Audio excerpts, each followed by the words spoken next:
Dear Diary, what a wonderful day. I'm very happy. I want to remember everything. I do not want to miss anything from my story, so I'm going to be very careful and take my time. Mom and Dad told me when I was 5 years old and excited, I should always start right at the beginning and be very careful and take my time when I was telling a story. So, I got up this morning and I had toast with jam for my breakfast. And then I woke up Mom and took her some toast and jam and her tea with 3 sugars and we talked.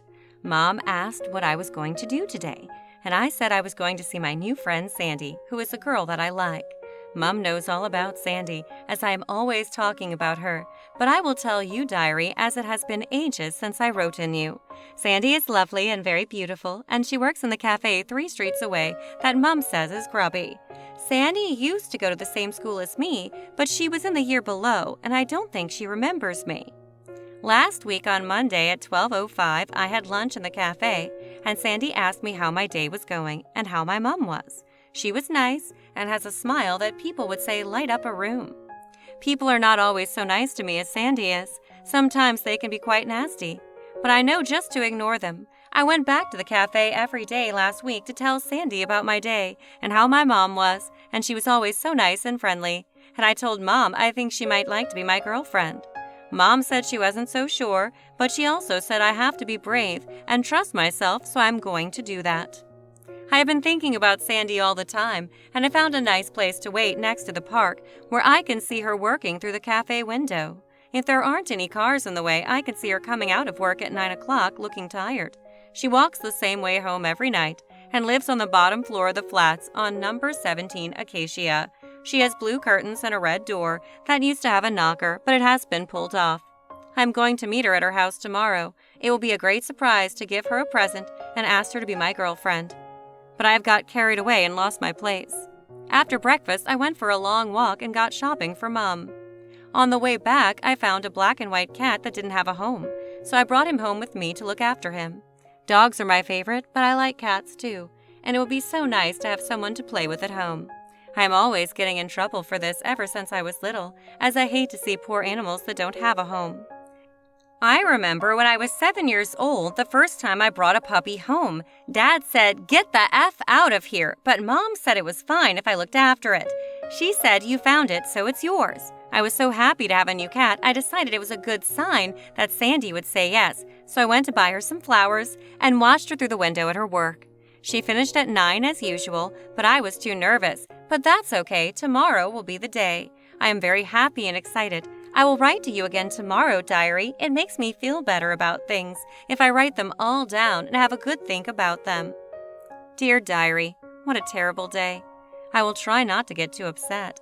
Dad told me when I was 9 years old, before he left, that if I was very upset, I should take deep breaths until I had calmed down, so that is what I have done. I have just realized I have not told you before about my dad. Mom told me that he left to become an astronaut in America, but I don't think it's true, as he doesn't like America, so maybe another country has a secret space program. Anyway, I need to tell you about the terrible thing that happened today, right in front of my very eyes. I had put the flowers I had bought for Sandy on top of my bag and went out so I could follow her home and ask her to be my girlfriend. It was getting dark while I was following Sandy home, as it is almost winter and it gets dark early. I was trying to stay a bit back and walk very quiet, as I wanted to catch up just in time so that it might be a surprise. Then about halfway I turned a corner and something terrible happened. A man had grabbed Sandy and was holding her mouth and dragging her kicking and struggling into a doorway. The door slammed shut before I could even shout, and that was that. I didn't know what to do. I think I was standing there for a while with my bag of flowers, and I was getting very upset. Then I came home to have a think. I know I should tell the police, but I don't think it will go over very well, as they do not like me very much. I used to take the lost cats and dogs to the police station, and they would shout at me and say, "You F idiot, stop taking people's pets. If you aren't an F moron, we would lock you up." I don't want to get in trouble with the police, as they might lock me up, and I have to go look after Mom. The doctor told me she will need me more than ever now, which is fair, as she looked after me when I was little, so that's the deal. So anyway, about Sandy. I've had a think, and I know what I want to do, but I am scared as it might be very dangerous. The house that the man pulled Sandy into is not a nice bit of town, which I am scared to be in at night, if I'm honest. I know because I walked through there too late one time and some boys pushed me over and beat me up, and it was very bad. Mom was upset, and I was so upset when they were hitting me, I was shouting for my dad, even though I know he's not even in the country anymore. So I'll have to be very brave and go back to that house and save her myself. And I will get her new flowers as the other ones are going bad. I am very tired though, Diary, as it has been a long, hard day, so I will get a good night's rest, and tomorrow I will be a hero and let you know once I'm done. Dear Diary, I have great news. I am a great hero, and Mom will be very proud. I will start right at the beginning. After breakfast in the morning, Mom asked me what I was thinking about, as I seemed quite excited, and I told her it was a secret, that I would tell her later. Mom told me when I was 19 I should not be having secrets from her, but this is a good one, so it's fine. I did a lot of deep breathing all day to stay calm. When it finally got dark, I shouted upstairs to Mom I needed to go for a walk and jumped out the door before she could tell me no. I had my bag with new flowers for Sandy and was feeling very brave. It took me 20 minutes to get to the house, and after all my thinking, I had decided to do something I had seen in a TV show. It was a very good plan. I snuck into the garden at the back of the house, and I was super quiet and took out the brick I had gotten earlier from the back garden at home. I was very nervous, Diary. I tell you, my hands were shaking, but I knew Sandy was inside, and I had to be brave. I took a deep breath and knocked over the bin that was under the window. A light came on, and I heard someone moving inside.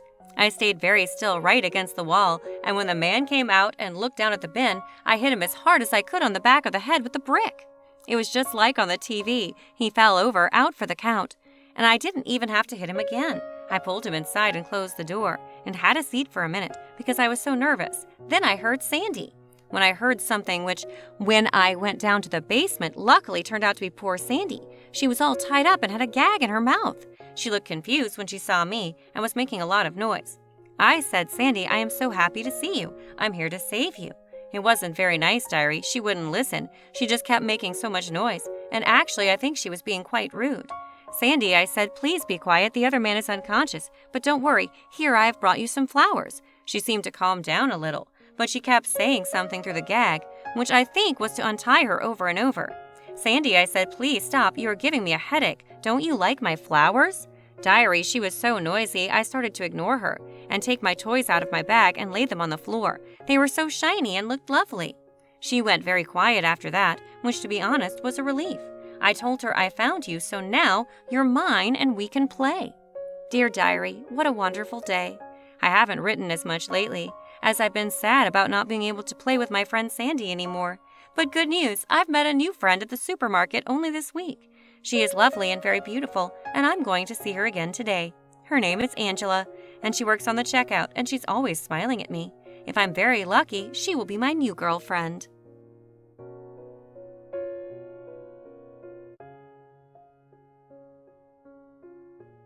Please subscribe to my channel. It will really help me.